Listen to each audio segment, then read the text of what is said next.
All right, everybody. Welcome back to Head Kick Audio. This one is brought to you by Sacrifice Over Glory. This is my buddy Cesar Lopez's brand. He's going to be competing hopefully at Rough 43. So we'll see if we can get that going. But I'm here with Jerod Padilla. He's going to be competing August 21st. Okay, there you go. Sorry, I got like so many sir. dates in my head. It's ridiculous. So August 21st over at the Bare Knuckle Spectacular, I think is what they're calling it, with Sparta. So you're like between fights right now. You had the win at Sparta. What was that? 12? I don't remember. It was January 30th. I don't remember which event it was. Yeah, so I think that was like Sparta 5 or some shit like that. And then we had the canceled out for the Army versus Marines due to weather, right? And now we're back on track. We're looking to improve to 2-0 and possibly think about a new weight class. But I want you to tell me your story, how you got into MMA, and also tell me about your gym, Trials MMA. How did I get into MMA? I was actually, it sounds pretty dumb, but it was because of the Joe Rogan podcast. I was listening to that a lot, and he's always talking about grappling and stuff. And I really wanted to join the military, and so I was like, let me do some grappling and try and just bring something extra with me to help with my fitness and stuff. And I just really started liking it and enjoying it a lot. And I think that was like 2018. I think I started going to a jiu-jitsu gym just in town and just really fell in love with it. And they had some other people competing and tournaments, a couple MMA fighters, and I was like, I think I'd rather do this than join the military. And they ended up closing, and they pointed me to Trials. And ever since I've been there, I feel like I'm a completely different person. You know, I love that place, and I love those people a lot. You know, I feel like I owe my whole life to them, basically. So I feel like I train one of the best gyms ever with some of the best coaches ever, too. Well, Trials makes a lot of noise, especially over at Sparta. You don't really get through a Sparta card without hearing Trials MMA somewhere, right? And they're very high on the gym. So talk to me about the gym. Where is it about, and what is it about? It's a really tight gym. Like, we're very close, like family wise. Like, I go there and it's just like it's the highlight of my day, man. Especially if I'm having a bad day, I go there and I'm just immediately feeling so much better.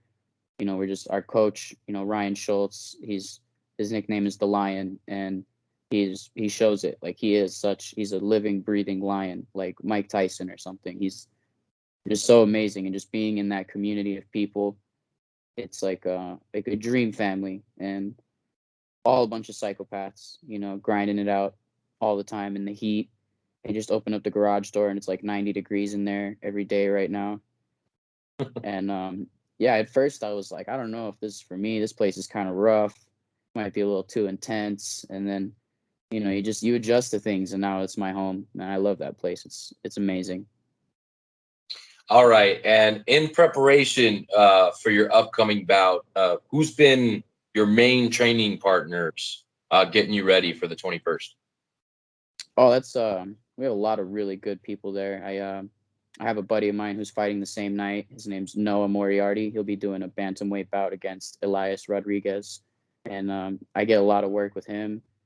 I have two other teammates, Justin Mitchell and Derek Schmidt, fighting that same night. I get a lot of work in with them.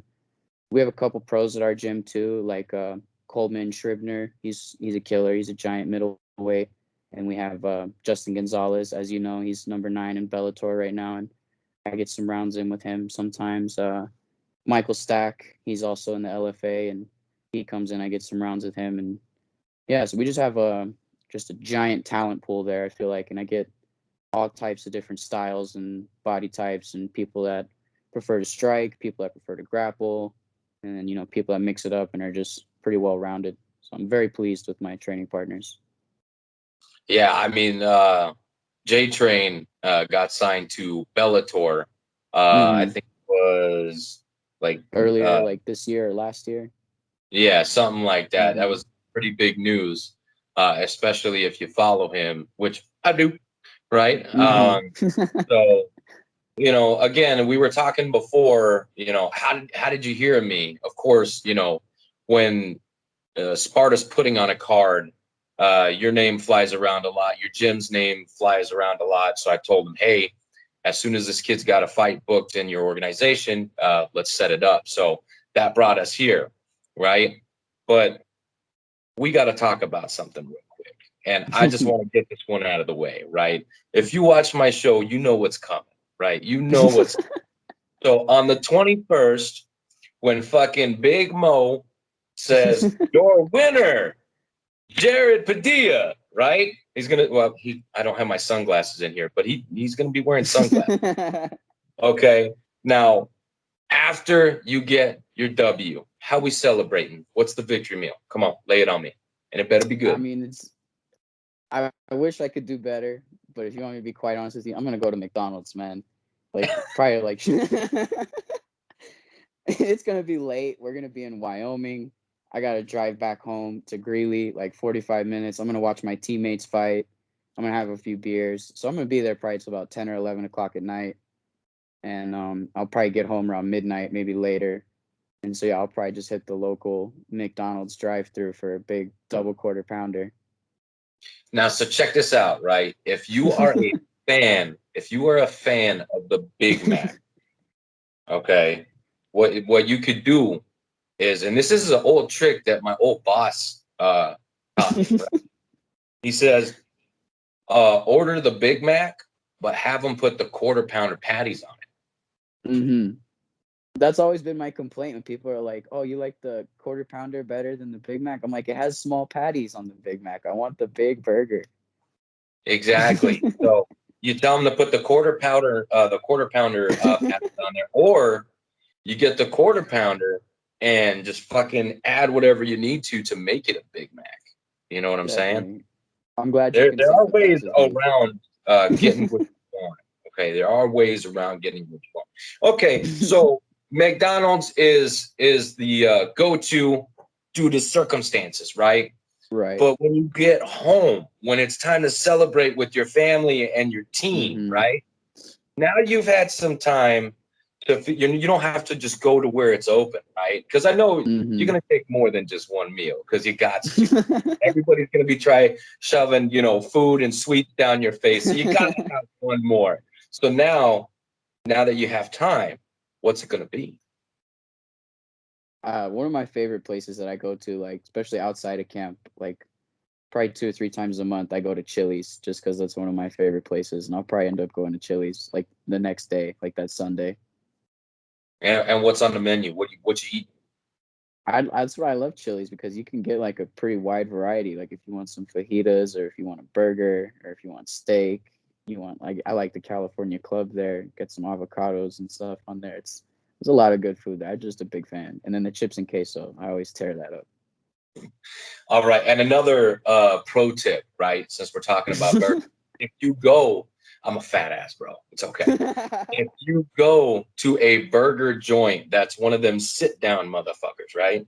So I went to, this is where I had the best burger of my life, right? Believe it or not, it was at the Cheesecake Factory. I went to the Cheesecake Factory, and my wife's like, "Oh, I got the calories for the chicken, Parmesan, what else?" You know what? I'm gonna have me a burger, So, and then she's coming around with the cheese wheel, the Parmesan cheese wheel for the salads, right? And she goes to my salad and she goes, "Tell me when to stop." I said, "That's fine, but keep going on my fries." And she just looks at me and I said, "Okay." And, and I said, I open up my burger and I said, "Throw it on the burger." Right? And she just, "Okay." Put that part. Bro, I'll tell you. That burger was the best burger I've ever had, hands down. And I think the Parmesan cheese was like, that's what set it off. Deal. Like yeah, exactly. It set it off, man. It set it off. It was so good. I need to go back. Yeah, I love Cheesecake Factory. My sister's in town this week and she invited me. She's like, "Well, we're gonna go to Cheesecake on Friday." I was like, "I have to make weight. I can't fucking eat out right now." I'm like, "What do you not understand?" And I'm like all butthurt. I want to go. Well, if you're strong-willed, you can just get a salad. But if you're a fat ass, I'm not even gonna go. Yeah, okay. See, Yeah. I have to throw stuff. I mean, you saw the fucking sandwich I made yesterday. That thing was like this fucking big. It was literally the size of my fucking head. It was delicious, man. It was delicious. I'm an overeater as well. I always overindulge on the food. Well, you have to. You kind of have to, right? So let's talk about weight class, right? Because right now Mhm. the deal is 35. Bantamweight Mhm. is your current home, but Mhm. but there are talks of you moving to my favorite division. Okay, and everybody knows that my favorite division is the flyweight. Okay, you have to deal with the speed, the accuracy, the cardio, the weight cut. I mean, flyweights just they don't have it easy, right? Just because the guys are all smaller, don't mean hey, they could clean your clock. They Oh could yeah, clean your clock. Flyweights very got power. underrated weight class. Exactly. But just all the other shit you got to deal with, man. Just all that other shit that none of the other weight Oh classes yeah. really have to deal with outside of maybe bantamweight. I think bantamweight Mhm. is probably like a close second, but flyweight is just ridiculous. Mhm. Oh Okay, yeah. so there's a potential here for you to make flyweight. What do you think, or when do you think that this potential idea could become a reality? Well, for this fight in August 21st, this one is scheduled for 125. This one will be a flyweight matchup. Yes. Oh, oh Yeah, because my for my last guy. fight, it was 135, and I ended up coming in underweight. I went and sat with a teammate of mine. He had some weight to cut, and I was already on weight, so I ended up coming in at like 132. And Yeah. I told my coach, I was like, "Hey, coach, just remember this. Like, I can make flyweight." I was like, I weighed under for bantamweight, and so then for the next one, he was like, "You want to fight like soon?" And I was like, "Yeah, I want flyweight this time though." And he was like, "Okay, we'll do flyweight instead of bantamweight." And I was like, "Thank you." Yes. That's the best news I got all fucking day. And I got 4 dogs greeted me with kisses when I got home, man. That's awesome. That Yeah, is I'm very awesome. excited. See, and you are sneaky because we talked before, and you didn't say that this fight was at flyweight. And I look at way too many fucking pre posters to even pay attention to the goddamn weight class. I just know that your last weighed in at 132, which is accurate. You weighed in at Mhm. 132.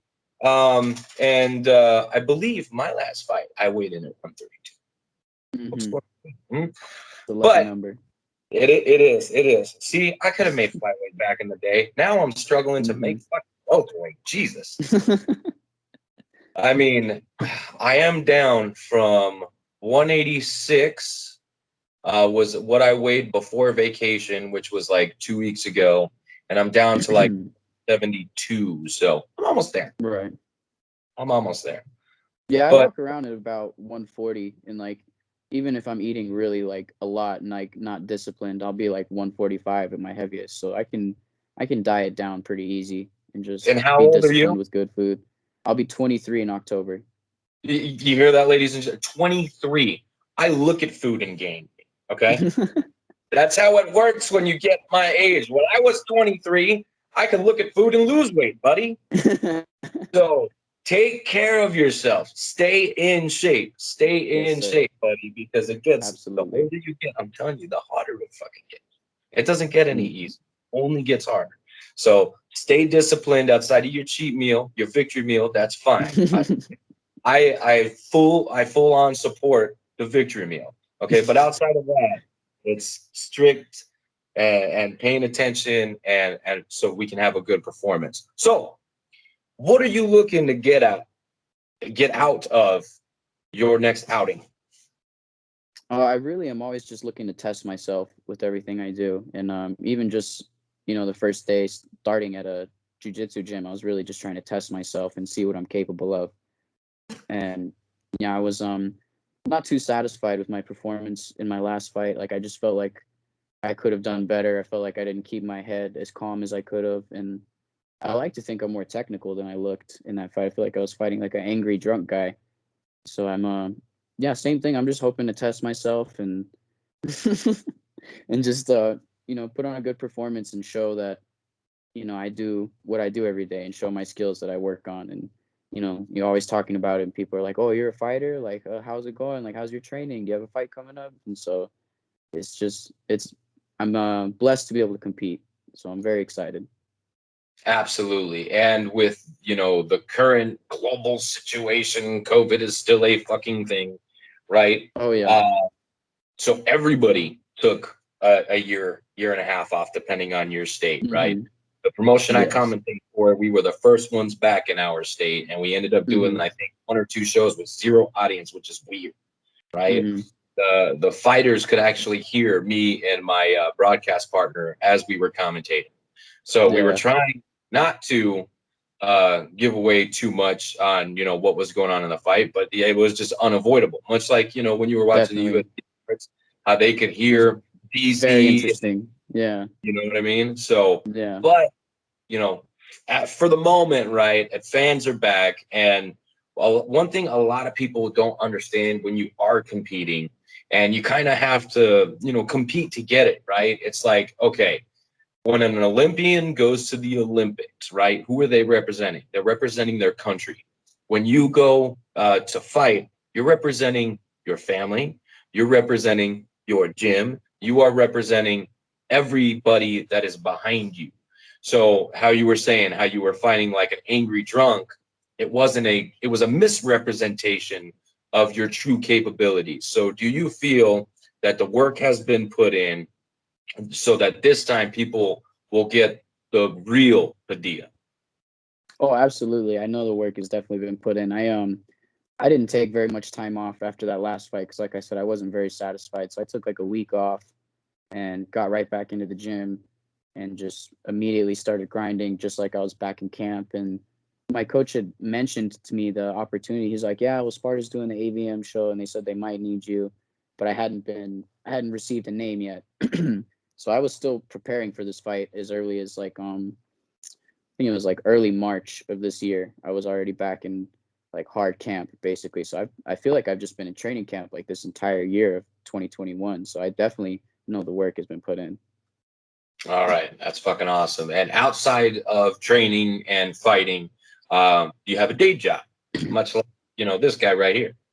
Yeah, I do a part-time work mostly so that I'm able to train a lot more, but I do door dashing a lot on the side, and I like that because I have to commit very little time and I can do it just on the weekends. And I have a buddy of mine who also fights for Sparta, Ali Abuzalam. I don't know if you're familiar with him, but he owns a company and I do some shipping work for him. It's just packing boxes and fulfilling orders and stuff. But between the part-time work, it really enables me to be a full-time fighter in a sense. So getting a taste of like how those pros are and excuse me, just like it's pretty motivating too to see guys like J Train, like we were talking about earlier, and he's in Bellator and that's his full-time thing. Like he's not working at all, he's just grinding out fights and grinding out practices. So it's definitely nice to get to live this lifestyle right now. Like I was saying earlier, I definitely feel blessed to be in the position I'm in. I live at home with my mom and my two younger sisters, so I have very little bills, and I'm just my whole life is fighting and training in my gym and my teammates.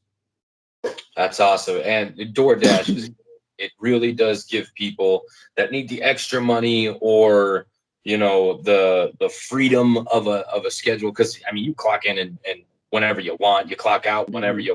there's no set schedule. Oh yeah. They always bring tasty foods to my house, which I am always a Mm-hmm. fan of, right? But I wonder what happens when the guy goes to rob the MMA fighter who's driving for DoorDash. I mean, it's like, you know what, bro? You just like go rob somebody else, man, because I don't want to fuck you up. Like, is that how the Mm-mm. conversation goes? I mean, he would probably be talking to the end of my pistol because I don't want to fight anybody, Ah, and yes. I carry that heat with me just in case. Ah, So man, yeah, that best answer. That is the only answer I wanted to hear. That is the only yeah, fucking answer. Because it's yeah. like, I'm not I don't trying to need fight this to anyone. kick your ass, but I got it anyway. Yeah, I like living. I don't want to go to jail. I don't want to hurt anyone. You could hit somebody, they crack their head on the concrete and die, or like they could, they have some friends or they have a knife or a gun. You never know. I do a little part-time security work as well for a company that actually does security of the fights, Precision. They're one of the sponsored companies on the mat, and we do a lot of trainings at my gym trials, and it's always about de-escalation before we ever have to go hands-on with someone. Like we never want to have to touch someone, but sometimes have to escort someone out and they don't want to leave. So we work for that too. But yeah, always de-escalate. I'm never trying to get into a fight with anyone off the mats. Yeah, and see, that is well before or well after my time, right? Because I am action first. Because I'm old. I am what? And then Let's go. things get physical right away. There is no what is de-escalation? Is that something? Does that got to do with like lime or calcium buildup? Like what's going on here? You know what I mean? So, but it's good. It's good, right? Obviously, you want to de-escalate if you can because it, alleviates a bunch of fucking problems, and those only go up the food chain and the solutions go down the food chain. So you definitely don't want to lose your job or, lose something. It's always easy to de-escalate or, hey, get the fuck out of here, right? Yeah, and I'm always in a hurry. I don't got time. I don't want to talk to cops and fill out reports and Yeah, stay there all night. Like I'm trying to do my job, go home, and go back to sleep. exactly. Yeah, I took 2 fucking naps yesterday. I'm a fucking rock star. Well, hey, man, look, it's been awesome getting to know you more on a personal level. This has been a great interview, but I can't let you go without giving you as much time as you would like to thank training partners, sponsors, coaches. I don't give a fuck, man, but just go ahead. Oh, I just want to thank, my coaches for sure. Coach Ryan Schultz, Steve Peters, Rustin Hughes, Winston Martin. We have a great, really great team there at Trials, and all of my training partners. I love you guys. I would die for all of you. And my family members, my mom for letting me stay here and pursuing my dream, and, just everyone. I love you all. All right, and you got any sponsors you'd like to plug, my friend? No, I do not. If anybody wants to sponsor me, hit me up on Instagram. You hear that? You hear that? This man is looking for sponsors. Okay, so again, it's the Bare Knuckle Spectacular because that's not difficult to say at all. Right. So that's August 21st. Again, my man is fighting at Flyweight. Oh, man. I tell you, like I said, favorite division of all time. I'd have to lose a leg to get there. So I'm not willing anymore, right? But I look forward to watching you compete and seeing you go undefeated at 2-0. It's going to be awesome, barring any weather. Hopefully, it just stays the fuck away. Is this event inside or outside? I was told it was outside from a friend. He said he called and asked, but I don't know. If it is outside, I hope they have some type of canopy over the mat this time. But if not, we're just going to roll with it and see what happens. Hope for the best. All right. Well, hopefully we don't have to swim in that flyweight debut. Yes, sir. I got to write that down too. All right, my friend. Well, like I said, good luck. August 21st over at the BK Spectacular for Sparta. Again, check out my boys right here. Sacrifice over glory. It's good stuffs right here. Good stuffs. And check out my boy from Trials MMA, Jerod Padilla, competing at Flyweight. Until next time.